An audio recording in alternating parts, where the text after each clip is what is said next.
Antes que nada, agradecer a los organizadores, al doctor Fernando Mulas, al doctor Javier López Trigo, por invitarme, y a Isai por invitarme también a dar esta charla.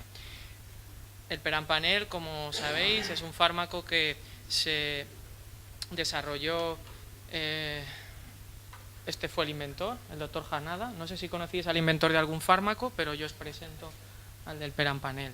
Es un médico japonés, perdón, es un investigador japonés, no es médico, es un científico, y que desarrolló este fármaco, bueno, aquí tenéis, intentando buscar un fármaco que actuara en la vía del glutamato.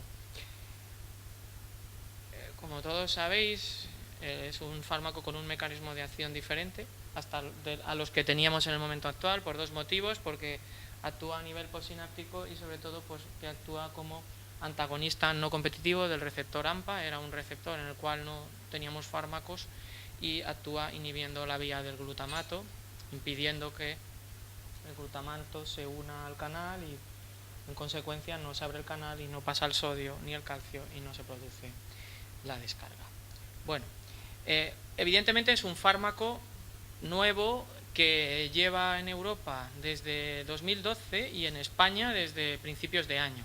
Por tanto, los trabajos que os voy a poder presentar son pocos. La información que tenemos hasta ahora procede fundamentalmente del grupo alemán, del grupo de Bernhard Steinhoff, de Freiburg, que ha publicado un par de papers en práctica clínica, que son un poco los que os voy a describir muy rápidamente.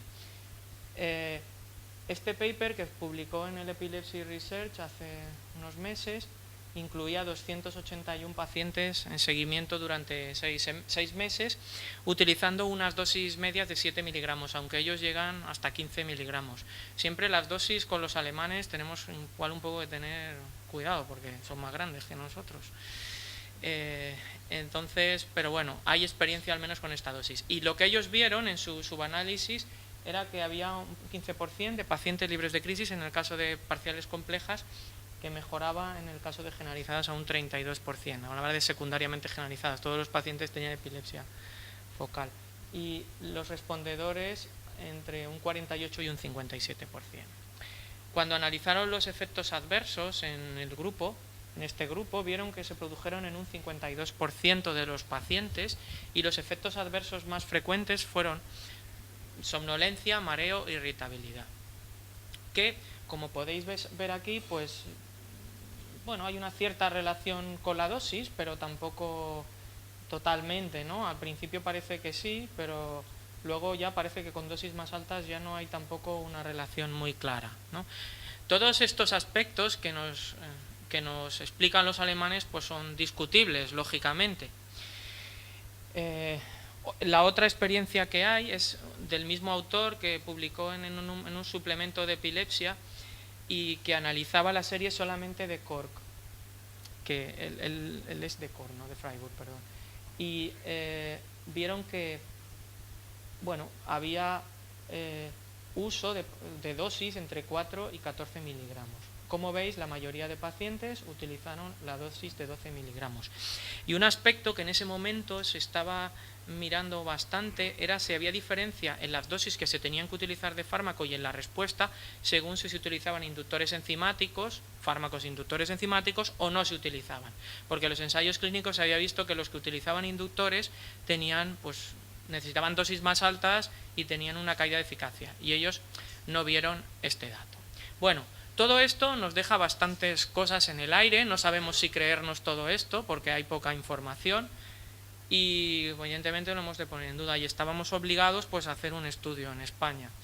Este estudio es el estudio FIDATA, que es un estudio que estamos puesto en marcha, un estudio retrospectivo a 1 año, con pacientes con perampanel en práctica clínica. Pues los pacientes de las consultas que vemos con crisis parciales, con terapia añadida, a partir de 12 años y al menos una crisis en el año previo. Y estos son los centros que por el momento van a trabajar, bueno, ya de hecho han colaborado en el estudio. Tenemos, bueno, pues como siempre una representación interesante de los centros de Valencia y, bueno, pues pues, unidades de epilepsia en toda la geografía española. No está cerrado, quizás incluyamos algún centro más, todavía estamos viendo un poco. Y bueno, no os voy a comunicar los resultados porque hemos hecho un interim análisis a 3 meses que lo mandaré el lunes como un ASTRAB a la Academia Americana. Está en fase de aprobación por los coautores. De hecho, algunos de vosotros que participáis lo recibisteis ayer por la tarde, que es cuando acabé el ASTRA, doctora Castillo, doctor Javier López también. Y bueno, pues espero que podamos comunicar los resultados en un futuro próximo. Simplemente comunicar que bueno, pues llevamos más de 100 pacientes a 3 meses. Y bueno, pues ya nos permite tener una visión, la visión nuestra de nuestra población y poner en duda, como siempre, los resultados o al menos cuestionar o ver nuestra propia experiencia frente a los resultados que nos vienen de otros países y que, bueno, pues creo que lo podemos hacer. Por tanto, ¿qué os voy a contar hoy aquí? Pues lo que os voy a contar es, supongo, mi experiencia y algunas de las cosas que yo he visto en estos 6 meses con el uso con perampanel. Para ello os voy a presentar un par de casos y algunas de las cosas que yo os podría decir. Todo esto creo que tengo 7 minutos.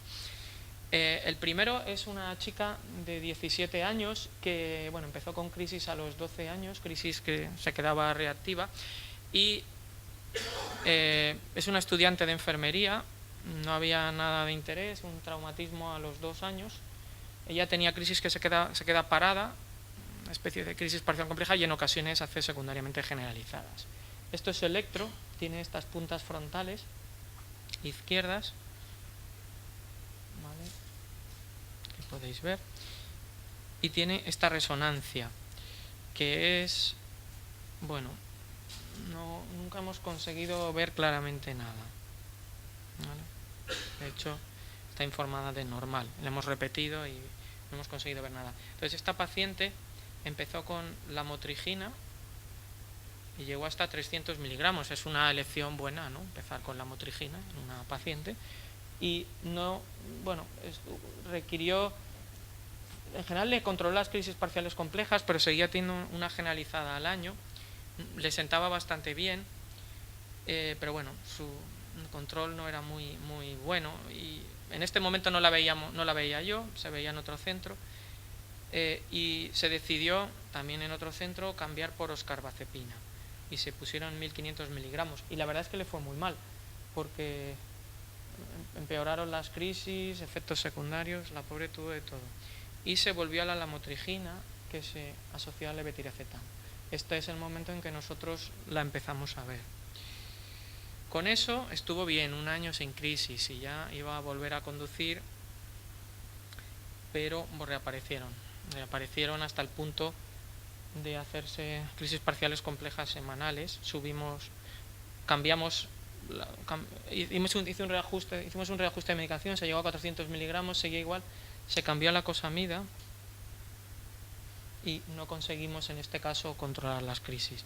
Entonces lo que se decidió fue hacer una combinación utilizando, aunque Jaime dice que no cree en esto, yo sigo creyendo que sobre todo en los pacientes más complejos combinar los mecanismos de acción sí que, desde mi punto de vista, sí que funciona. Y decidimos poner un bloqueante de sodio.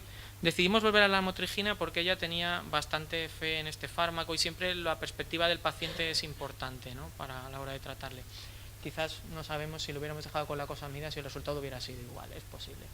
Levetiracetam y perampanel, una tríada de fármacos que actúan de diferente forma y bueno, y ha tenido ya solo 1 día de crisis en 2 meses, que está bastante bien para cómo estaba en ese momento. La experiencia o el tiempo es todavía poco, pero bueno, simplemente qué enseñanza, como me pedían en la charla, yo sacaría de aquí. Bueno, pues lo primero es que cuando lo combinemos en biterapia yo llegaría a 4 miligramos y vería qué es lo que pasa, ¿no? Porque a veces, como se ha visto en la serie de Steinhoff y como realmente se vio en los ensayos clínicos y estamos viendo ahora, pues con esa dosis en algunos pacientes es suficiente y evitamos desde luego tener efectos adversos que a veces pues pueden ocurrir cuando combinamos varios fármacos. Y el segundo paciente es una chica de 27 años que bueno, es una paciente que nos vino derivada desde Torrevieja. Tenía crisis desde los 11 años, con desconexión a reactividad, luego episodios de rigidez bilateral, frecuencia diaria. Los antecedentes, es una paciente con un retraso psicomotor y, bueno, poco más, ¿no? Colegio de Educación Especial. Y esta es su resonancia, que es normal. Y este es su electro. Y bueno, como podéis ver, tiene descargas bilaterales. No sé si podemos llamarlas, creo que sí, generalizadas, aunque esto de bilateral y generalizada ahora en epilepsia es un poco tricky. ¿Veis? Yo creo que podríamos sentirnos satisfechos de decir que esto, no sé, podríamos clasificarlo como una epilepsia generalizada, como una epilepsia focal. A mí me resulta muy difícil clasificar este paciente. Voy a enseñaros las crisis.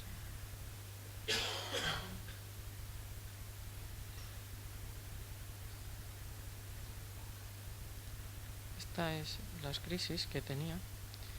Tenía unas crisis. Sí, el problema de esta chica es que se cae, ¿vale? Es algo que nos pasa muchas veces en estos pacientes.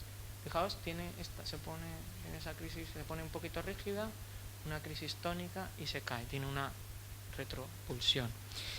Cuando esto le pasa de pie, pues se cae al suelo. ¿Y qué tenía el electro en esta crisis? Pues esto que veis aquí, mirad, esta descarga bilateral, este ritmo rápido y luego, bueno, pues estas ondas lentas. Es una crisis, prácticamente una crisis tónica. Esta otra. Esta chica la monitorizamos hace unas... A ver, me he pasado, creo. La monitorizamos hace poquito tiempo. Mirad. Pone rígida. ¿Esta os convence más de una tónica? Bueno, la otra... Bien. No entremos en... Podríamos no acabar hoy. Vale. Estas son las crisis que tiene. De todas las maneras, este es el electro, os lo voy a enseñar. Mirad. Esta descarga, el músculo aquí. Y mirad esta actividad bilateral. ¿Esto es focal o es generalizado? ¿Tú crees que es focal? Bueno, sería... Sí, pues posible, pero te quedan dudas, ¿no? Viendo todo. ¿Cómo? Bueno, ojalá. Pero bueno, sí, quiero decir, es un paciente de estos que es difícil de clasificar. Y bueno, lo que hemos hecho, esta era la combinación de fármacos y esto era todo lo que había tomado. Y con 4 miligramos hasta un mes sin crisis. Se ha subido a 6 porque reaparecieron y está nuevamente libre de crisis. Lleva 3 meses. No había estado nunca en su vida sin crisis esta chica. No, con esto. Con valproico, lamotrigina, fenobarbital, hiperampanel. 4 miligramos. Empezamos con 4 y luego subimos a 6. Es una paciente que llevamos un poco conjuntamente con la gente del Ruber porque, bueno, estuvo siendo allí vista mucho tiempo y aunque ahora le vemos nosotros, pero sigue teniendo contacto con ellos. Una vez más, pues eso, yo en estos pacientes en politerapia llegaría a 4 miligramos y ver qué pasa, sobre todo si no quitamos otro de los fármacos. Por tanto, las enseñanzas que os puedo dar, enseñanza no puedo dar nada, o la experiencia sería más correcto porque yo no creo que esté preparado para enseñar nada, sino para deciros mi experiencia, es aumentar hasta 4 miligramos cuando estemos con biterapia y ver qué pasa. Yo tengo a veces la duda si les retiro un fármaco, es decir, si están con 3, a veces no quiero ponerles con 4 y les quito 1. Entonces, en algunos pacientes estoy llegando a 8 miligramos, pero ahí podemos tener algún problema de tolerabilidad, ¿vale? Por tanto, pues en esos casos valorar. La titulación 2 miligramos primera semana y luego 2 miligramos cada 2 semanas, así es como yo lo estoy haciendo, sin diferenciar entre inductores y no inductores. Y dar la dosis y salir a dormir, que yo creo que eso todos lo hacemos, ¿no? Porque si no el paciente, si se la toma en la cena, sí que se marea. Por lo menos eso es lo que a mí me han comunicado algunos pacientes. En cuanto a la eficacia, no hemos visto diferencias en cuanto a las combinaciones, tenemos pocos datos. Lo que estoy diciendo no es del abstract, porque no he podido analizar estos datos, sino de mi experiencia en mis pacientes de la consulta. Y lo que sí que he visto es realmente en pacientes que tienen generalizadas, pues sí que realmente, secundariamente generalizadas, sí que están funcionando. En cuanto a los efectos adversos, yo los que más me he encontrado hasta el momento ha sido la irritabilidad y la somnolencia. Por lo tanto, tendremos que ver ver lo que pasa con la serie del doctor Steinhoff. Y que mejora en general disminuir la dosis. Por lo tanto, yendo más despacio con la dosis, desde mi punto de vista, esto funciona mejor. Y por último, lo de las caídas. Fijaos, esto es algo que algún paciente me ha preguntado al leer el prospecto, porque sabéis que en los ensayos estaban descritas caídas con este fármaco. Lo que os puedo decir es que tengo una paciente que llevo conjuntamente con la gente del Hospital General de Alicante y que tuvo una caída. Claro, es una paciente que tiene una epilepsia en la que se cae, tiene crisis en las que se cae. Desde mi punto de vista es muy difícil saber si se cayó por el fármaco o se cayó por la crisis. Yo pienso que se cayó por la crisis y le pasó en una escalera y pues se dio una buena leche, ¿vale? Y no tengo hasta el momento ningún otro paciente que me haya comentado el tema de las caídas, pero bueno, yo os lo quería comentar. Por tanto, mis conclusiones son que es un fármaco innovador, desde luego esto es diferente a lo que tenemos. La experiencia preliminar muestra un perfil bueno, pero evidentemente necesitamos series largas para valorar la eficacia y para valorar cuáles son los mejores pacientes o los pacientes que más se pueden beneficiar y cómo tenemos que proceder con las dosis y con el tratamiento. Y nada, muchas gracias.